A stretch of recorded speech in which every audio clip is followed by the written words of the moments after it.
Друзья, Христос строит свою церковь сегодня из разных людей.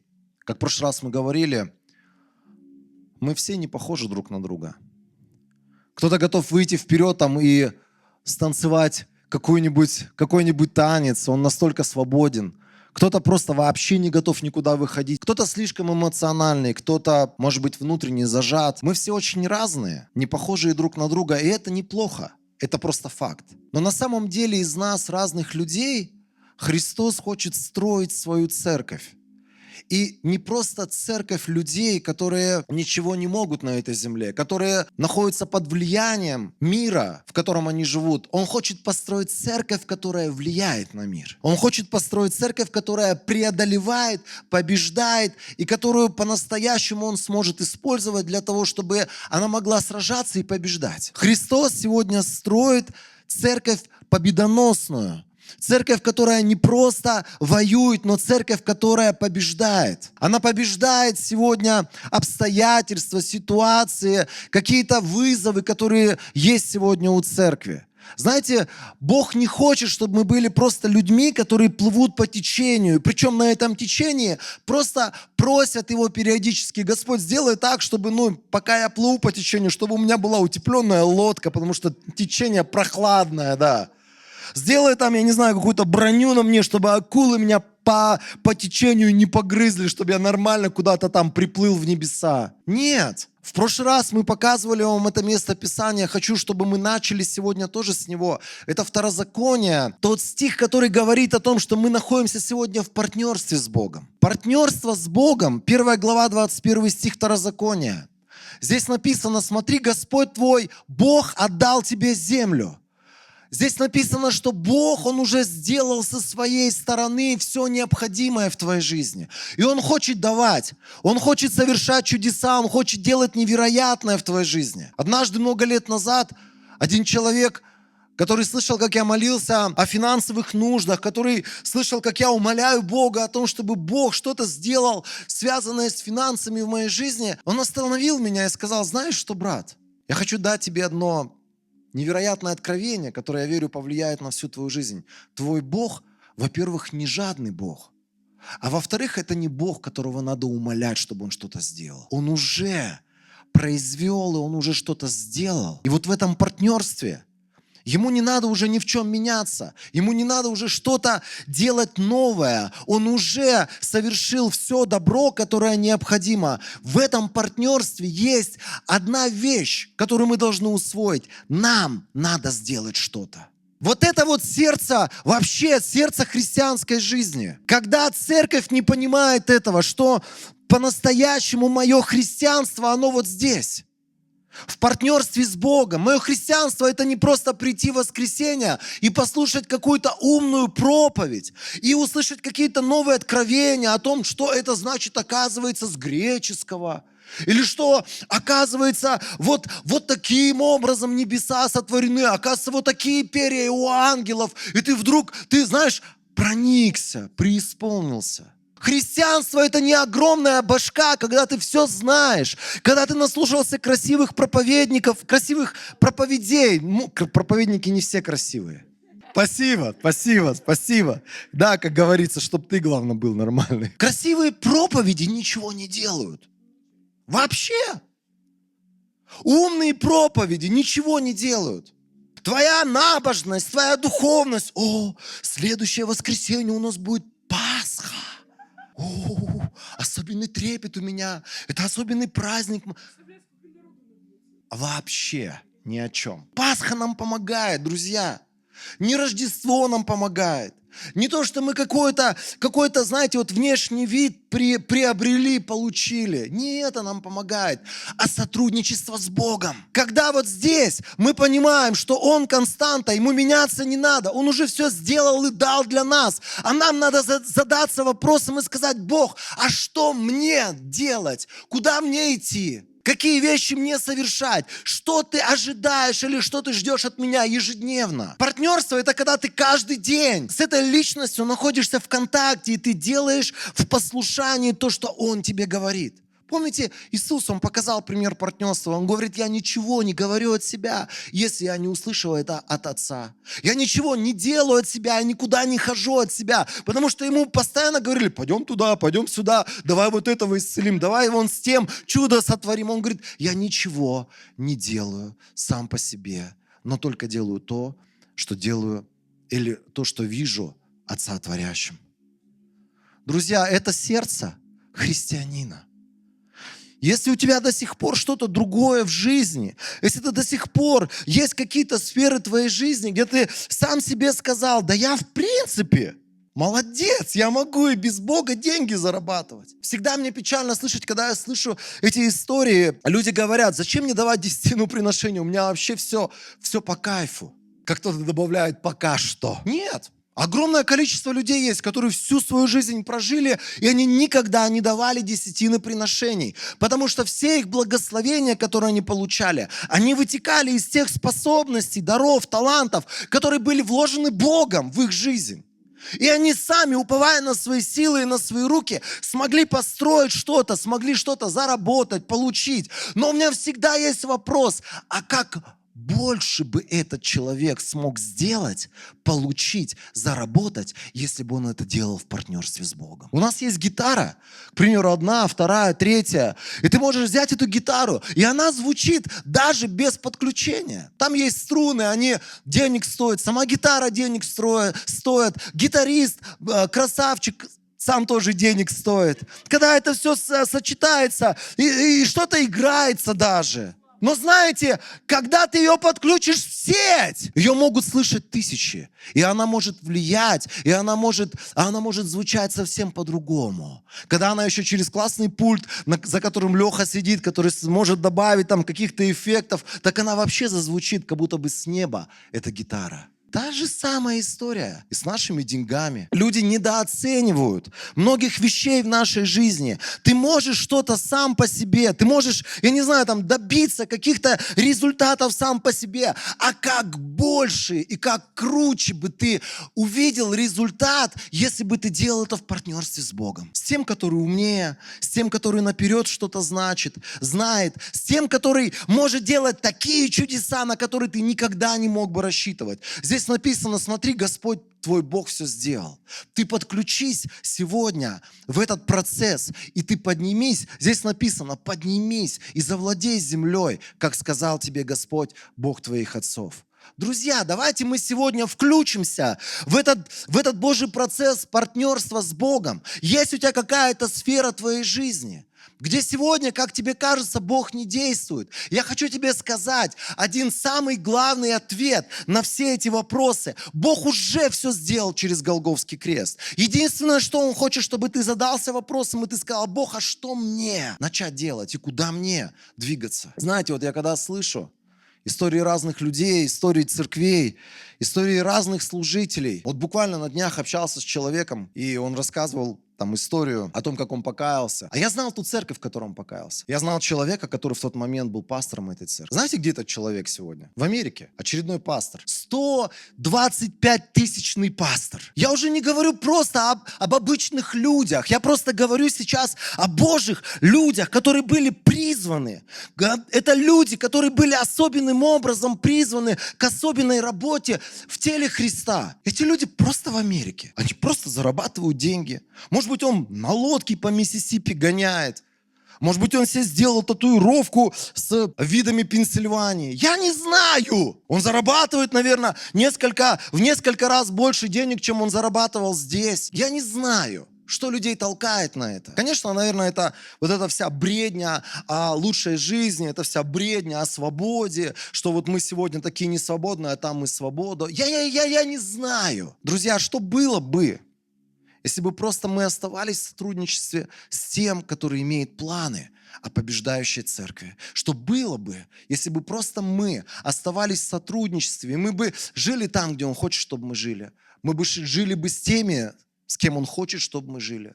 Мы бы трудились там, где Он хотел бы, чтобы мы трудились. Служили бы там, где Он хотел бы, чтобы мы служили. Если бы мы были покорны, если бы мы были просто внимательны к Его голосу, поверьте мне, мы бы видели и были бы свидетелями побеждающей церкви, которая влияет на города, на страны, которая высылает миссионеров, которая строит, которая умножает, которая побеждает. Это та церковь, которую Христос сегодня хочет видеть. Но все построено на партнерстве. Тысячи и десятки тысяч спасенных людей бы мы видели. А мы плывем по реке, и все, что мы хотим, это утепленную лодочку. Все, что мы хотим, оказывается, есть лодочки с моторами. Хотим мотор. Все, что мы хотим, чтобы, оказывается, есть такие лодочки, где такая, знаете, защита от ветра есть. И мы вот ради этого комфорта, мы бредим этим комфортом. Вся наша жизнь это такое партнерство типа с Богом, но на самом деле на наших условиях. Господь, хочу, чтобы было так. Господь, хочу, чтобы было вот так. Хочу, чтобы ты вот здесь подошел, вот это сделал, вон то совершил. А знаете, когда мы приходим к настоящему партнерству с Богом, многие вещи упрутся в наши страхи. Потому что Бог будет требовать от нас или ожидать от нас, что мы сделаем какие-то вещи, которые будут выше наших сил или которые будут выше нашего ума. Я вспоминаю ситуацию, когда мне было 18 лет, и я был влюбленным молодым человеком, и я понимал, что мне вообще надо делать что-то с этой историей. На байдарке, на каное уплывет. Да даже не это я переживал. Само состояние меня немножко напрягало. Я понимал, как-то надо выпутываться из этой ситуации. И я помню, вот как сейчас вспоминаю, я думаю так же, как и многие из нас. Я сидел на лавочке, и я хитрил с Богом. Я говорил: Бог, я читал про Гедеона, который шкуры выкидывал. И этот дяденька в Ветхом Завете, потому что он не знал Духа Божьего. Внутри него не жил тот, который говорит: я наставлю тебя на всякую истину. Тебе не надо, чтобы тебя кто-то учил, потому что помазание внутри тебя, оно будет отвечать и говорить с тобой. И я сидел, помню, на этой лавочке, и я как хитрый Гедеон. Я говорил: если это от тебя... Нет. Первое я думал, что заказать? Дождь или ветер, или грозу? Что бы заказать? Я понял, что что-то не то, наверное. Но так было страшно просто сделать правильное решение, подойти, поговорить. Так было страшно просто, понимая, что Бог тебя побуждает разговаривать с этим человеком. Легче было сказать: Бог, сделай так, чтобы она пришла ко мне. Чтобы она со мной начала разговаривать на эту тему. И предложение вдруг даже бы сделала. Я знаю, что не я один такой был запуганный в 18-19 лет. Сколько внутри нас этих дурацких страхов. Когда мы боимся сделать, Бог говорит: иди и делай, иди и возьми эту землю. И знаете, эти люди могли бы сказать: слушай, Господь Бог, всемогущий, Элохим, Адонай, Саваоф, все бы имена там сказали. Мы уже пробовали. Знаете, какой самый сильный страх в нашей жизни? Я уже пробовал. Это самая страшная вещь, когда мы боимся сделать какой-то шаг, потому что кто-то на этом обжегся, потому что у кого-то не срослось, потому что, может быть, ты 15 лет назад даже пробовал в эту сторону сделать какой-то шажок, но что-то пошло не так. Когда мы в партнерстве с Богом, Бог будет просить от нас делать какие-то решения. Бог будет просить от нас делать какие-то шаги. Каждому из нас Бог будет вкладывать в сердце какие-то откровения. И эти откровения, они всегда будут связаны с чем-то новым. А все новое, это всегда страшно. Поэтому мы все хотим, чтобы все было стабильно, чтобы завтра ты проснулся в том же самом месте, пошел на ту же самую работу, получил бы ту же самую денежку. Все понятно. Стабильность. Стабильность. Ради этого люди живут, потому что все новое. Это всегда страшно. Друзья, поэтому, знаете, мы пришли многие к моменту, что пришло время менять работу. На 30 тысяч, извините, уже не проживешь. Человек, на которого ты работаешь, не готов больше платить. Пришло время что-то поменять. Но стабильность, оно орет в твое ухо и говорит: «No! No!»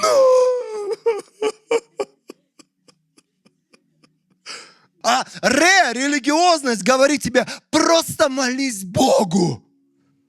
Просто постись Богу, просто чего-нибудь там делай Богу, а Он сам все разведет. Нет, партнерство заключается в том, что он уже развел что-то. Он скажет, а теперь иди на новую работу и говори о том, что ты готов здесь работать. Конечно, первое, что дьявол тебе скажет, да кто там тебя ждет, да кому ты там нужен, да зачем это все надо. Знаете, это всегда все новое. Когда дело касается нового, у нас всегда эти мысли. Кому ты там нужен? С чего ты взял, что у тебя это получится? Почему ты думаешь, что у тебя это, сойдет тебе это с рук? Я могу немножечко быть неточным сейчас, но есть история такая про психологический эксперимент с обезьянами и бананом. Нескольких обезьян сажают в клетку и не кормят. И потом, когда им подносят банан или подвешивают там банан, я не знаю, как это все происходит, подвешивают, да? Опускают им банан там. Они начинают за этим бананом прыгать, и их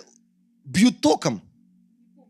Чем-то там бьют, током, плеткой, палкой, чем хотите, плюют в них, этими верблюжьими слюнями, неважно. Им делают какие-то пакости, чтобы они не достали этот банан. И что происходит? Они смиряются с тем, что банан есть, но это не их банан. Потом, через какое-то время, часть этих обезьян убирают и подсаживают совершенно новых обезьян. И что происходит? Когда опускается снова банан, новые обезьяны начинают прыгать за этим бананом. А знаете, что делают старые обезьяны? Они их лупасят, они их одергивают, они там начинают тормозить этих новых обезьян. А как это с нами, ребят, связано? Да напрямую. Все наши неудачи, все наши разочарования, все, что у нас не срослось, не получилось, это все останавливает нас двигаться куда-то к новым целям. Поэтому мы сами себя оправдываем. Пробовал, но уже все поменялось. Уже даже век другой. Ты в 20 веке пробовал-то всего лишь. Мама мне говорила. Если мама говорила, брат, тогда да. Столько этих страхов, которые сдерживают нас сегодня.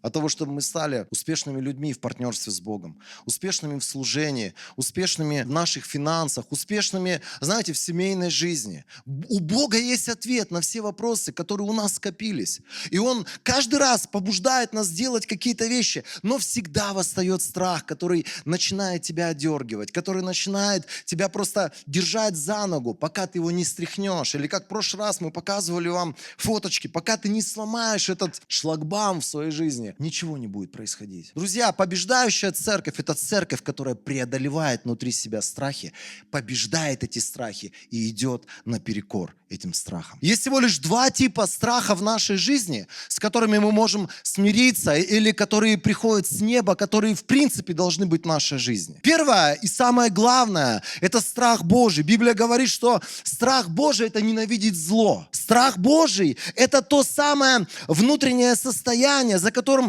Писание говорит, приходит богатство, слава и жизнь. За смирением и страхом Божьим. И здесь написано так, Псалом 33:10.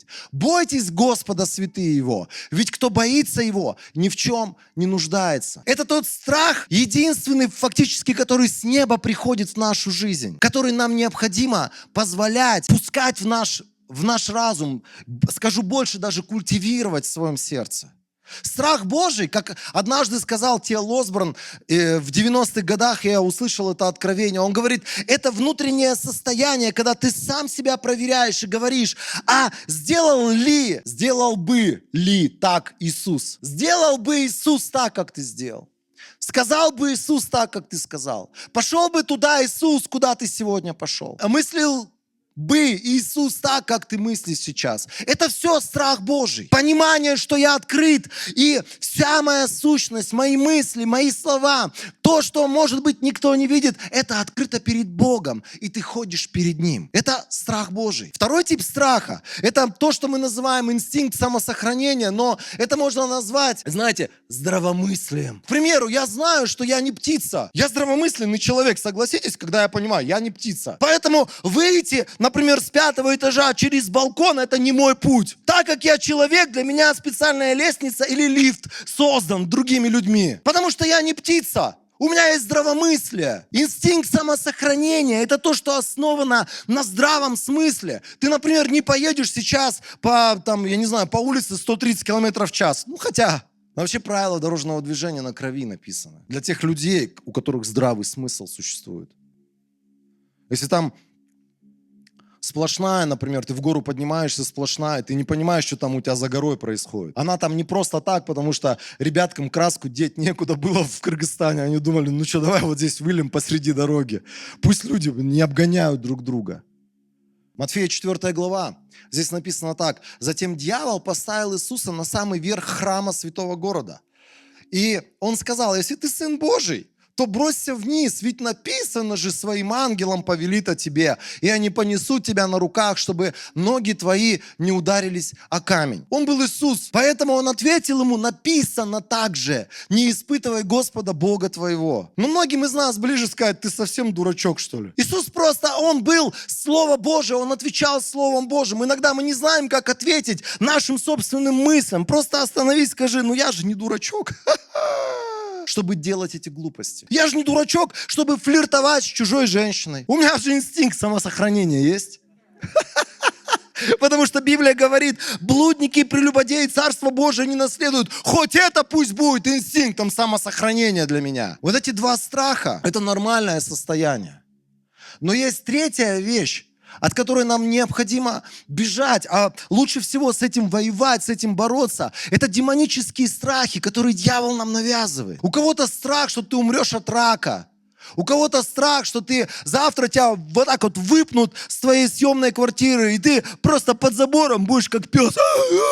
У кого-то страхи, например, что завтра там очередная какая-то заваруха произойдет, а тебя убьют, как убили там какого-то родственника твоего. У кого-то страхи, знаете, вот не просто надуманные, они сопровождают тебя с раннего детства, потому что когда-то что-то случилось. Многие люди боятся спать, потому что в детстве к ним приходила албарсты. Уже все поменялось, уже все изменилось, уже никто не приходит, но человек как огня боится ночи и ждет просто как жути какой-то. Сколько этих страхов в нашей жизни?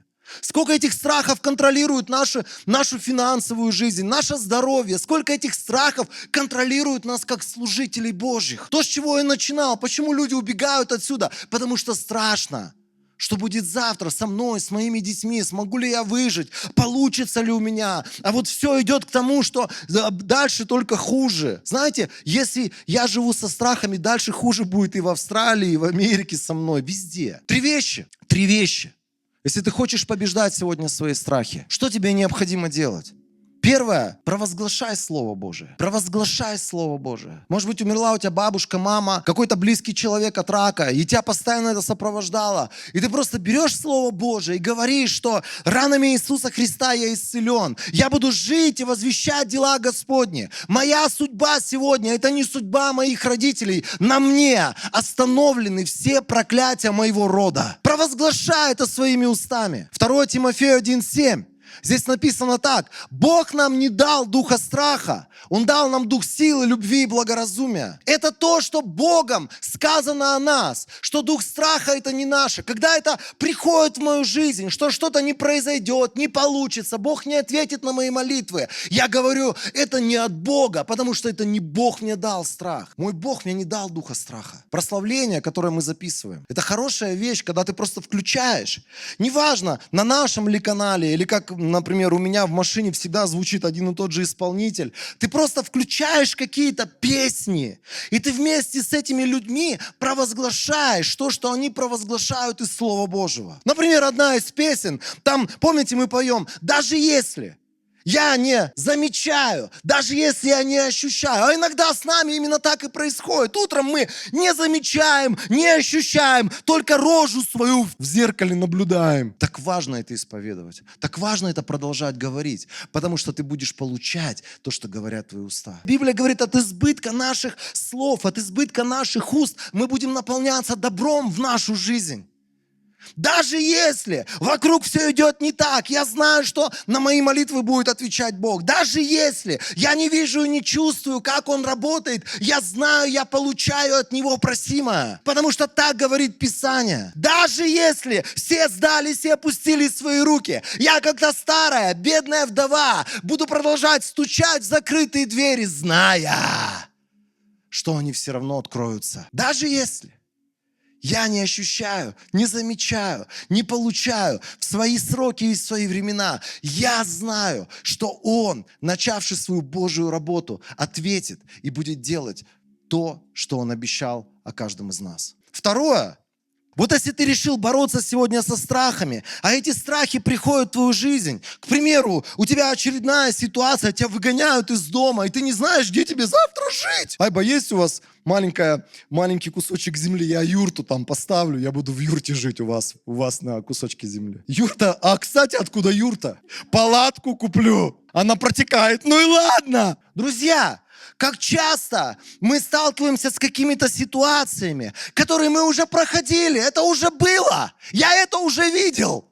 И я видел Бога, творящего чудеса, который отвечал на мои нужды. Второе, когда ты решил воевать со страхом, вспомни прошлые победы с благодарностью.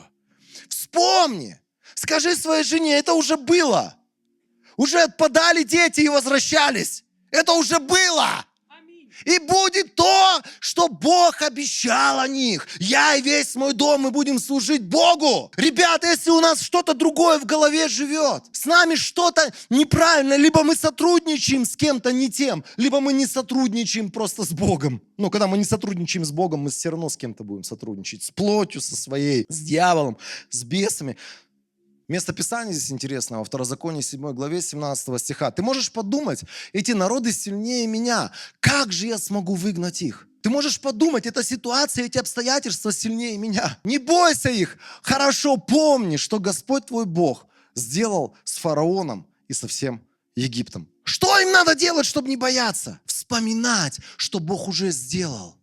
Вспоминай, что Бог уже совершил в твоей жизни. Вспоминай уже все те чудеса, все те выходы, когда ты стоял перед тупиком, и тебе казалось, все пропало, шеф, все пропало. И Господь говорил, вот в эту дверь заходи, и ты будешь иметь прорыв, и у тебя все поменяется. Ты своими собственными глазами видел те великие испытания, знамения и чудеса, длань и простертую руку, которыми Господь твой Бог вывел тебя. Господь твой Бог сделает то же самое со всеми народами, которых ты сейчас боишься.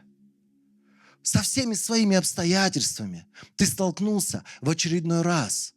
Это уже не первый раз, я знаю, как ты уверовал. Уже были подобные ситуации. Вспоминай о них. Найди какого-то свидетеля и говори, в моей жизни было вот так, вот так, вот так. И Бог совершил чудо. Потому что это и есть Откровение 12 глава. Мы побеждаем дьявола словом своего свидетельства. О том, что сделала кровь. О том, что сделал Голгофский крест. О том, что уже произошло с каждым из нас. Остальное это не наш путь. Перестаньте жаловаться.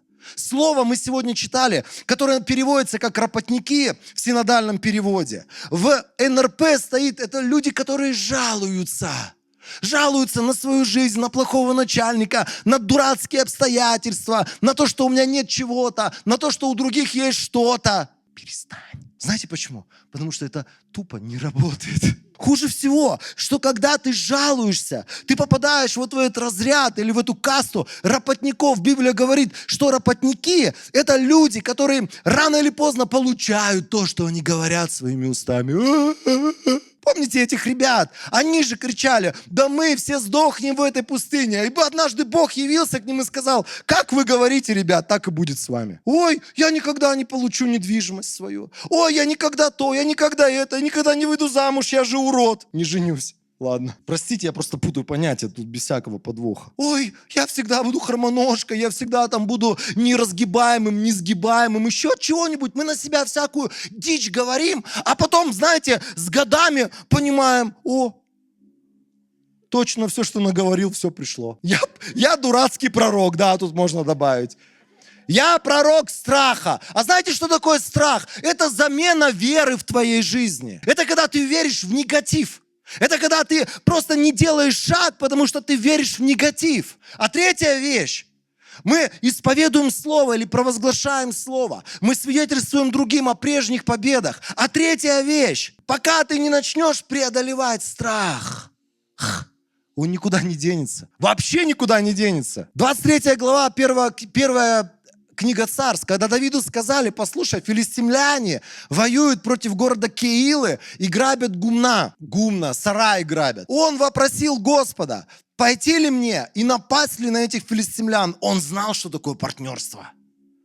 Он был в партнерстве с Богом. И Господь ответил ему: иди, напади на филистимлян и спаси Киилу. Но люди Давида сказали ему: мы боимся даже здесь, в Иудее. Что же будет, если мы двинемся в Киилу против войск филистимлян? Блин, какие честные ребята. Они бы могли сказать: знаешь, мы молились, Дух Святой нам сказал просто остаться дома.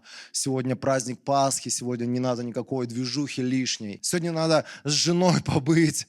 Тем более там у меня 1,5-2 года от воинской повинности, да, там есть эта штука. Но они честно сказали: мы боимся, братан. Я отвечаю: мне страшно. Я помню, мы в одном городе теряли арендованное помещение. Я обращался к людям, ко всем, и говорю: куда пойдем? Где будем арендовать помещение? И мне все говорили: в этом городе нам никто не даст. Нам никто не даст. Я помню, мы молились, и вдруг мне Дух Святой сказал: иди вот к самому главному дядьке, который за Минздрав отвечает в этом городе. Министр здравоохранения этого города. Приди к нему в кабинет и скажи ему, что мы нуждаемся в актовом зале в одной из больниц этого города. Я думаю: вот я вообще чудила. Я так боялся к этому дядьке пойти.